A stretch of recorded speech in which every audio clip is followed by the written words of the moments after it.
ọmọ Yorùbá káàbọ̀ níbikíbi tí a bá ti lórí ọ̀fẹ́ láti máa gbọ́ mi àbí láti máa wò mí ketekete. Adémọ́lá ọmọ omíyalé lèmi ń jẹ́. Mi lọ́mọ Ìbàdàn lé Olúyọ̀lé ìlú Ògúnmọ́lá olódògbò kẹrí lójú ogun ọ̀bọ ṣòkòtò kẹ̀mbẹ̀rẹ̀ bí ìjà.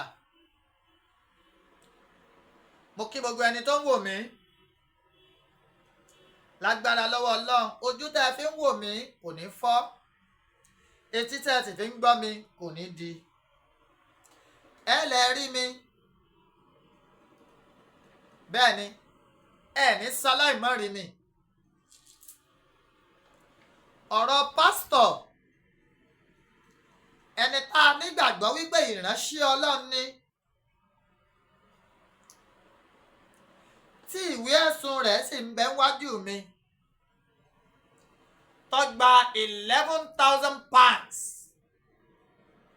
lọ́wọ́ èèyàn lórí wípé òun ó bá ṣe ìwé ìrìnnà láti wá sí òkè òkun, ìyẹn United Kingdom. Ẹni náà gba owó náà tán, èyí ìwé ìrìnnà kò rí ṣe, iye owó wọn ò dá padà, wọ́n wá blọ́ọ̀kì ẹni tí wọ́n gba owó lọ́wọ́ ẹ̀, tí wọ́n gba owó ìrìnnà lọ́wọ́ ẹ̀, wọ́n blọ́ọ̀kì ẹni yẹn lórí WhatsApp àti lórí gbogbo kọ́ọ̀lù yòókù. Pásítọ̀ ní onítọ̀hún, wọ́n sì ní àwọn iléeṣẹ́ kàrìnkàrìn nílẹ̀ Ìbàdàn.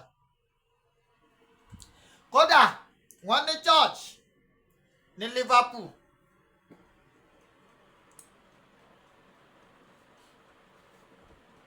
Ẹni náà òun ló ní Honor FM nìbàdàn. Ẹni náà òun ló ní Pentecost Baptist Church International Liverpool tó wà ní nọ́mbà 2 Coleridge Street L6 ní United Kingdom. Ẹni náà òun ló ní Honor FM pẹ̀lú Immaculate Multimedia àti In Hotel nìbàdàn.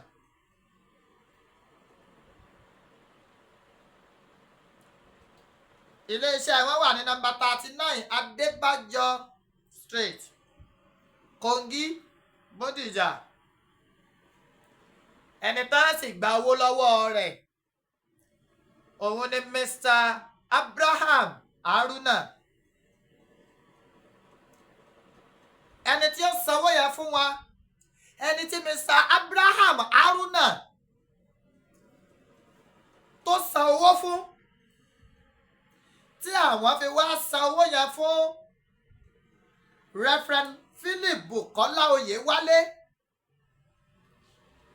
Àwọn ni Mr. Biola Ọlánrewájú tẹ́ ẹ fi gbá ọmọ ọlọ́mọ ní 11,000 pounds. Èmi bí ẹnìkan mi ò tí ì gbàgbọ́ wípé Reverend BUKOLA Oyewale ni wọ́n ń sọ. Àwa rọ̀ wọ́n torí wípé nínú ọ̀rọ̀ tí mo gbọ́ tẹ́ni tó ní nǹkan sọ fún mi, ó ní wípé gbogbo ọ̀nà láti gbà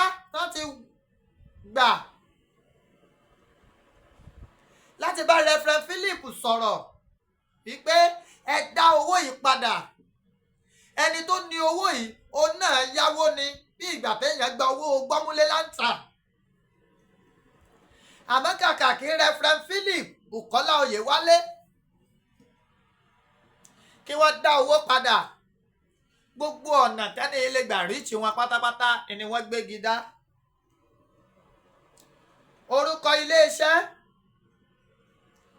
tí wọ́n fi gba owó yẹn nígbà náà òun ni Charis Recruit Limited UK. Àmọ́ nù wádìí àwọn ẹni tí wọ́n gbowó lọ́wọ́ wọn, wọ́n rí wípé iléeṣẹ́ yìí gan ó dàbí ẹni wípé ìjọba ọ̀hún ti ṣíìsì láńsẹ̀sì wọn. Wọ́n dẹ̀ fi lẹ́tà náà wọ́n fi ránṣẹ́, lẹ́tà tí iléeṣẹ́ tó fi terminate iléeṣẹ́ wọn. Màá kà á sẹ́yìn ọmọ Yorùbá létí. UK Visas and Immigration Sponsor Compliance Team, Work Routes, Visa Status and Information Services. Customer Services Group, UK Visas and Immigration. Home Office, PO Box 3468, Sheffield, S3 8WA. Wọ́n wá kọ sí Philip Oyewale of Charis Recruit Limited, 20 Moxdan, Liverpool, L11 1HH. Dated 21 February 2023. Ìní wọ́n ti suspend ilé-iṣẹ́ wọn. Sponsor license number CF3Q W9530. Dear Mr. Oyewale, suspension from the register of license sponsors, Charis Recruit Limited. I am writing to inform you that we have suspended your sponsor license with immediate effect, as our inquiries strongly indicate that you are operating as a recruitment agent and as supply your sponsors workers as labor. Ẹ̀gbọ́n, suspension from the register of licensed sponsors, Charis Recruit Limited. 1. I am writing to inform you that we have suspended your sponsor license with immediate effect, as our inquiry strongly indicates that you are operating as a recruitment agent and as supply your sponsored workers as labor. Supply of workers. You apply for a skilled worker sponsor license on 20th May 2022, and this was approved on 11 July 2022. You have since assigned a total of 376 certificates of sponsorship, COS. We note that of these, 326 have been used for application, either decided or in progress. With no applications having been received for the remaining 50, you assign 296 of your COS have been assigned in the roles of healthcare assistant or healthcare under standard occupational classification, SOC. Code 6145 care workers and home careers. You assign 79 COS for the role of healthcare assistant under SOC code 6145. You also assign 1 COS in the role of care worker, again under SOC code 6145. As part of your sponsor license application, you apply under Human Health and Social Work Activities. Your application supporting documents including a statement indicating you were not required to be registered with the Care Quality Commission, CQC. We will note that the only listed exception that may apply to. Ore, ìwé tí wọ́n fi suspend license yín rè. Owó COS náà lẹ gbà lọ́wọ́ ọmọ yẹn tẹ́lẹ̀ fẹ́ fi fún ní certificate. 11,000 pounds.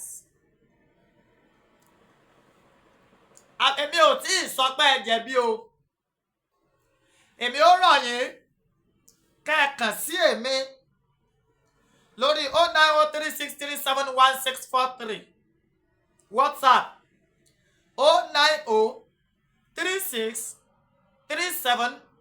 09036371643. Mr. Abiola Ọlánrewájú ó ní agent Nàìjíríà tí Mr. Ibrahim Haruna tó contact ẹ̀yin Reverend Philip BUKOLA Oyewale tẹ́ ẹ sì gba 11,000 pounds owó COS. Àlọ́lárí àràbọ̀ owó. Ẹ̀yin lẹ́sìn ní Honors FM nìbàdàn. Pentecost Baptist International Church Liverpool. Immaculate Media and Inn Hotel. Ọlọ́run ò ní bà orúkọ wa jẹ́. Wọ́n láwọn ti ṣe publication pé bóyá tẹ́ ẹ bá rí publication ẹ torí ẹ̀ pé bóyá tẹ́ ẹ bá rí publication ẹ kàn sí àwọn láti dá owó wọn padà. Ẹ má gbàgbé iléeṣẹ́ ìgbóhùnsáfẹ́fẹ́ ilẹ̀ ní nílẹ̀ Ìbàdàn. Ẹ ní hòtẹ́ẹ̀lì nílẹ̀ Ìbàdàn. Ẹ dẹ̀ tó ní church nílẹ̀ Ìbàdàn. Kò ní dáa ká wá gbọ́ pé odidi ìránṣẹ́ Ọlọ́run ìlọ́gba owó òógùn ẹni ẹlẹ́ni tí kò sì dá padà. Bẹ́ẹ̀ bá wá mọ̀ pé gbogbo ń tá a sọ yìí ẹ ní àlàyé lórí ẹ̀ pé wọ́n ń parọ́ mọ́ yín ni. Àtẹ̀yìn àti ẹni tọ́rọ̀ kàn ẹ jẹ́ kájọ mójú ajé kò ní sọ. Ìyẹn ní Ẹlẹ́yẹlé police station. Bóyá lọ́fíìsì commissioner of police àbí police station gangan lẹ́lẹ́yẹlé àbí Ìyágẹ̀kú. Reverend Philip BUKOLA Oyewale. Èmi ò tí ì lẹ jẹ̀bi o. Àmọ́ bí wọ́n ṣe sọ fún mi ni mo ṣe sọ jáde yìí. Àyè wà fún yín láti ṣàlàyé bẹ́ẹ̀ ṣe fẹ́ dá owó olówó padà 11,000 pounds. Ẹ̀yin náà mọ iye tó jẹ́ o, kì í ṣọmọdé owó. Ẹ ṣé o, God bless you.